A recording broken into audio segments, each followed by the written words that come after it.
Hey guys, welcome to my YouTube channel study with Dev Bhoomi. Friends, आज हम लोग इस वीडियो में उत्तराखंड मॉक टेस्ट का पार्ट 161 देखेंगे।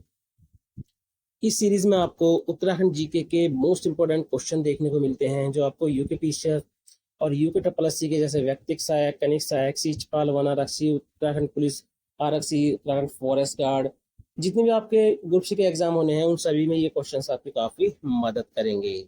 तो चलिए गाइस, वीडियो को शुरू करते हैं। तो आज का पहला क्वेश्चन है, नैनी झील कितनी पहाड़ियों से घिरी है, या नैनीताल झील कितनी पहाड़ियों से घिरी है। तो ये घिरी है 7 पहाड़ियों से। कितनी? 7 पहाड़ियों से। तो 7 पहाड़ी कौन कौन सी है? देखिए, आयरपात, देवपात, पहाड़ी वादी, चीना पीक, स्नोव्यू, आलमसरिया कांटा, शेर का डांडा। ठीक है, 7 है और इसमें सबसे ऊंची जो है, चोटी, वो कौन सी है? चीना या चाइना पीक। ठीक है, चीना या चाइना पीक जो है इन सातों में सबसे ऊंची है। नैनी झील को देखिए स्कंद पुराण में जो है क्या कहा गया है? त्रि ऋषि सरोवर। क्या कहा गया है? त्रि ऋषि सरोवर कहा गया है। नैनी झील के किनारे नैना देवी शक्तिपीठ मंदिर भी स्थित है। अगला क्वेश्चन है, निम्नलिखित में से भुरमुनि प्रपात स्थित है। तो निम्नलिखित में से भुरमुनि प्रपात स्थित है। तो ये प्रपात स्थित है पिथौरागढ़ में। कहाँ पर स्थित है? पिथौरागढ़ में।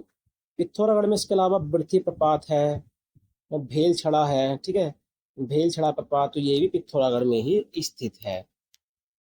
अगला क्वेश्चन हो जाएगा, 17वीं वन रिपोर्ट के अनुसार राज्य के कितने जिलों के वन क्षेत्र में वृद्धि हुई है। तो देखिए, 17वीं वन रिपोर्ट के अनुसार राज्य के कितने जिलों के वन क्षेत्र में वृद्धि हुई है। तो आप याद रखना, 8 जिलों के वन क्षेत्र में वृद्धि हुई है। देखिए, आपसे खाली कितने जिले हैं ये पूछेगा, लेकिन उनके नाम नहीं पूछेगा। ठीक है, उसके अलावा आप याद रखना, 17वीं वन रिपोर्ट जो है 2022 के अनुसार राज्य का जो वनाच्छादन है वो कितना है? 24,305.13 वर्ग किलोमीटर। ठीक है, वर्ग किलोमीटर है। इसको परसेंटेज में बात करें तो 45.44%। सर्वाधिक वन वृद्धि जो हुई है वो हुई है नैनीताल में। ठीक है, अगर सर्वाधिक वन वृद्धि की बात करें तो वो नैनीताल में हुई है, और सबसे कम वृद्धि जो हुई है वो हुई है रुद्रप्रयाग में। कहाँ पर हुई है? रुद्रप्रयाग में। अगला क्वेश्चन हो जाएगा, राज्य के कुल क्षेत्रफल के संदर्भ में कुल अभिलिखित वन क्षेत्र का प्रतिशत कितना है। तो राज्य के देखिए कुल क्षेत्रफल के संदर्भ में कुल अभिलिखित वन क्षेत्र का प्रतिशत कितना है। तो आप याद रखना, 71.05%। कितना? 71.05%। अगला क्वेश्चन हो जाएगा, राज्य में कैंपा परियोजना कब शुरू की गई। तो देखिए, राज्य में जो कैंपा परियोजना है ये कब शुरू की गई थी। तो आप याद रखना, ये शुरू की गई थी 2010-11 में। कब शुरू की गई थी? 2010-11 में। ठीक है, जो वानिकी कार्यों के संपादन के लिए जो है इसको शुरू किया गया था। किनके लिए? जो वानिकी कार्य होते हैं ना, वानिकी कार्य, ठीक है, वनों से संबंधित जो कार्य होते हैं उनके लिए जो है इसको शुरू किया गया था। अगला क्वेश्चन है, राज्य में इको टास्क फोर्स का गठन कब किया गया। तो देखिए, राज्य में इको टास्क फोर्स का जो गठन है वो कब किया गया था। तो आप याद रखना, 2008-9 में। कब किया गया था? 2008-9 में। राज्य में भूतपूर्व सैनिकों को रोजगार देने, वनीकरण करने और वनों की सुरक्षा के लिए जो है इको टास्क फोर्स का गठन जो है 2008-9 में किया गया था। अगला क्वेश्चन है, घास के मैदानों के निचले भागों के वनों में किस प्रकार की मृदा मिलती है। कह सकते हैं जो बुग्याल होते हैं, ठीक है, बुग्यालों के निचले भागों में, ठीक है, तो वनों जो निचले भाग होते हैं उन वनों में किस प्रकार की मृदा मिलती है। तो ये मिलती है उप पर्वतीय मृदा। कैसी मृदा मिलती है? उप पर्वतीय मृदा देखने को मिलती है। अगला क्वेश्चन हो जाएगा, कृषि गणना 2015-16 के अनुसार राज्य में समस्त जोतों का औसत आकार है। तो देखिए, कृषि गणना 2015-16 के अनुसार राज्य में समस्त जोतों का औसत आकार है वो कितना है। तो आप याद रखना, 0.85 हेक्टेयर। ठीक है, 0.85 हेक्टेयर। और 2010-11 में कितना था? अगर 2010-11 की बात करें तो समस्त जोतों का जो औसत आकार था वो था 0.89 हेक्टेयर। कितना था? 0.89 हेक्टेयर। अगला क्वेश्चन हो जाएगा,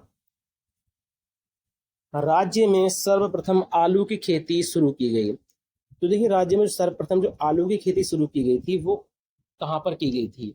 तो आप याद रखना, देहरादून में। कहाँ पर शुरू की गई थी? देहरादून में, और 1823 में। ठीक है, आप डेट भी याद रखेंगे और किस जिले में शुरू किया गया था? देहरादून में। और कब? 1823 में। अगला क्वेश्चन हो जाएगा, उत्तराखंड जैविक उत्पाद परिषद का गठन कब किया गया? तो देखिए जैविक खेती को बढ़ावा देने के लिए जो है उत्तराखंड में उत्तराखंड जैविक उत्पाद परिषद का गठन कब किया गया था? तो आप याद रखना, 2003 में। कब? 2003 में। और ये जो स्थित है, ठीक है, उत्तराखंड जैविक उत्पाद परिषद, ये स्थित है देहरादून में। कहाँ पर स्थित है ये? कह सकते हैं इसका मुख्यालय कहाँ पर है? देहरादून में। अगला क्वेश्चन हो जाएगा, उत्तराखंड में सर्वप्रथम चाय की खेती कब शुरू की गई? तो देखिए उत्तराखंड में जो सर्वप्रथम चाय की खेती शुरू की गई थी, ये शुरू की गई थी 1830 में। कब शुरू की गई थी? 1830 में। अगला क्वेश्चन हो जाएगा, मत्स्य नीति लागू करने वाला उत्तराखंड देश का पहला राज्य कब बना? आपको पता है उत्तराखंड जो है मत्स्य नीति नीति लागू करने वाला जो है पहला राज्य था, लेकिन किस वर्ष जो है इसने मत्स्य नीति लागू की थी? तो आप याद रखना, 2002 में। कब शुरू की थी? 2002 में। अगला क्वेश्चन हो जाएगा, जोशीमठ से ओली हेतु एशिया के सबसे बड़े रोपवे को कब शुरू किया गया? तो देखिए जोशीमठ से ओली हेतु एशिया के सबसे बड़े रोपवे को कब शुरू किया गया? तो आप याद रखना, अक्टूबर 1993 में। कब शुरू किया गया था? अक्टूबर 1993 में। और देखिए ओली में जो प्रतिवर्ष स्कीइंग महोत्सव होता है वो होता है 1987 से। ठीक है, प्रतिवर्ष जो है इसका आयोजन होता है। ओली में प्रतिवर्ष जो स्कीइंग महोत्सव का आयोजन होता है वो 1987 से होता है। अगला क्वेश्चन हो जाएगा, पंचशिला में शामिल नहीं है। तो देखिए पंचशिला में शामिल नहीं है, तो देखिए नरसिंह शिला ये है, गरुड़ शिला भी है, ठीक है, भीमशिला नहीं है, ठीक है, नारद शिला है। नारद शिला के अलावा देखिए मार्कंडे शिला है, ठीक है, मार्कंडे शिला, बारह शिला, ठीक है। तो नरसिंह शिला, गरुड़ शिला, नारद शिला, मार्कंडे शिला, बारह शिला, ये जो है पंचशिलाएं हैं जो सभी बद्रीनाथ में स्थित है। अगला क्वेश्चन हो जाएगा, निम्न में से कौन सुमेलित नहीं है? ठीक है, तो निम्न में से कौन सुमेलित नहीं है? एक तरफ देखिए प्राचीन नाम है और एक तरफ जो है उनका जो वर्तमान में नाम है वो है। ठीक है, तो देखिए हरिशिला, हर्षिल को प्राचीन नाम मतलब क्या है? हर्षिल का प्राचीन नाम हरिशिला, बिल्कुल सही है। उत्तर का गया कोटि प्रयाग, ठीक है, कोटि प्रयाग कहाँ पर है? रुद्रप्रयाग में। कालशिला, कालशिला कालसी को, कालसी का प्राचीन नाम है, बिल्कुल सही है। कीर्तिपुर टिहरी, देखिए कीर्तिपुर टिहरी को नहीं कहते हैं, ये कहते हैं जोशीमठ को। किसको कहा जाता है? जोशीमठ को। ठीक है, ज्योतिर्मठ भी कहा जाता है और क्या कहा जाता है? कीर्तिपुर भी। अगला क्वेश्चन हो जाएगा, निम्न में से कौन सुमेलित नहीं है? ठीक है, निम्न में से कौन सुमेलित नहीं है? एक तरफ जो है वाद्य यंत्र है और एक तरफ उसका मतलब मतलब किस में आता है, वो किस श्रेणी में आता है? तो धातु वाद्य यंत्र विड़ाई है, ठीक है, धातु वाद्य यंत्र विड़ाई है, बिल्कुल सही है। सुसरी वाद्य यंत्र भकरोरा है, बिल्कुल सही है। चर्म वाद्य नागफड़ी है, ठीक है। तो देखिए नागफड़ी जो है चर्म वाद्य यंत्र नहीं है, नागफड़ी जो है वो क्या है? सुशिर वाद्य यंत्र है। कैसा है? सुशिर वाद्य यंत्र। वीणा तार वाद्य यंत्र, बिल्कुल सही है। अगला क्वेश्चन हो जाएगा, गुड़ केदार मेला, गुड़ केदार मेला किस जिले में आयोजित होता है? तो देखिए गुड़ केदार मेला जो है ये किस जिले में आयोजित होता है? तो ये आयोजित होता है अल्मोड़ा में। कहाँ पर आयोजित होता है? ये अल्मोड़ा में, और पश्चिमी रामगंगा के तट पर जो है ये लगता है। ठीक है, पश्चिमी रामगंगा के तट पर जो है इसका आयोजन होता है। इस मेले में जो है निसंतान महिलाएं जो रात भर हाथ में दीपक रखकर जो है क्या करती हैं? तप करती हैं। अगला क्वेश्चन हो जाएगा, जनगणना 2011 के अनुसार महिला साक्षरता दर में राज्य का कौन सा स्थान है? तो देखिए राज्य में जो महिला साक्षरता दर है वो कितनी है? 70%। कितनी है? 70%। और यह है 20वां स्थान। ठीक है, इसमें महिला साक्षरता दर में राज्य कौन सा स्थान है? 20वां स्थान। वहीं औसत साक्षरता की बात करें, राज्य की जो औसत साक्षरता है वो कितनी है? 78.82%। और औसत साक्षरता में है 70वां स्थान। पुरुष साक्षरता की बात करें तो पुरुष साक्षरता कितनी है? 87.40%। और पुरुष साक्षरता में जो है राज्य का कौन सा स्थान है? 13वां स्थान है। अगला क्वेश्चन है, नीतीमाड़ा के भोटिया कहलाते हैं। तो देखिए नीतीमाड़ा के जो भोटिया हैं, यानी नीतीमाड़ा कहाँ पर है, चमोली में। तो नीतीमाड़ा के जो भोटिया हैं वो क्या कहलाते हैं? तो नीतीमाड़ा के जो भोटिया हैं, उनको कहते हैं रंगपा। क्या बोलते हैं उनको? रंगपा।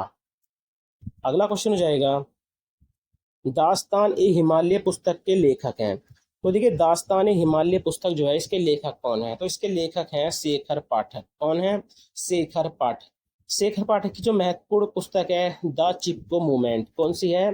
The Chipko movement. और ये एग्जाम में काफी पूछी जाती है।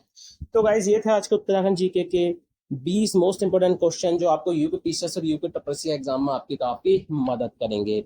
आपको वीडियो अच्छी लगी तो वीडियो को लाइक करें। अगर आप फर्स्ट टाइम हमारे चैनल पे विजिट कर रहे हैं तो आप हमारा चैनल को सब्सक्राइब कर सकते हैं। तो चलिए मिलते हैं अपनी नेक्स्ट वीडियो में। Thank you for watching.